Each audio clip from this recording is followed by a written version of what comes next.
Je suis Jean-Sébastien Leroll, donc responsable médical MSF ici à Guékédou. Donc voilà, on est dans le centre de traitement Ebola, centre de prise en charge Ebola, où on accueille donc les malades qui sont victimes de la maladie.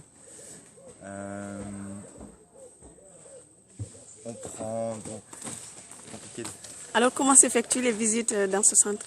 Alors pour les visites, en fait, donc il y a des heures de visite qu'on informe. Donc quand un malade arrive, en fait, l'équipe psychosociale et l'équipe promotion de la santé prend en contact avec la famille, explique un peu le fonctionnement du centre et explique que c'est possible de venir rendre visite à son proche. Quand les personnes arrivent ici, elles sont accueillies, on leur explique les règles et du coup, on les guide en fonction de la zone vers laquelle se trouve le malade.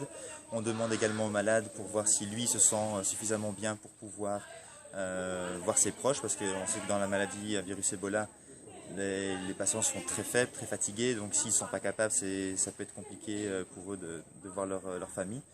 Mais on essaie de faciliter les choses. Si le patient est d'accord et que la famille vient visiter, on essaie de faciliter les choses. Donc notre équipe psychosociale et à promotion de la santé est là pour accompagner les proches, donc pour favoriser le contact, et ce qui permet d'être le plus transparent possible et d'être le plus ouvert possible, que les gens puissent comprendre ce qui se passe à l'intérieur de nos centres. Donc le but est vraiment de ne pas cacher, parce qu'il n'y a rien à cacher, et qu'on va être le plus transparent possible. Ok, plusieurs personnes restent réticentes envers les personnes qui viennent rendre visite à leurs malades. Dites-nous comment s'effectuent les échanges entre les malades et les visiteurs. Alors au niveau de ça, donc on a des zones qui sont bien délimitées.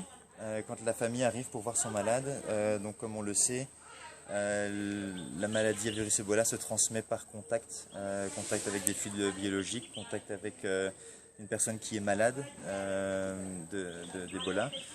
Donc nous, ce qui se passe, c'est que quand la famille arrive, on les met dans une zone avec une séparation de 2 mètres entre l'intérieur de la zone où se trouve le malade et la zone où eux se trouvent.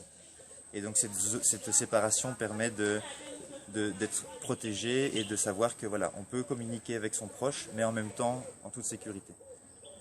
Le centre de Guékédou a enregistré en tout combien de cas depuis l'avènement de l'épidémie? C'est une bonne question, ça.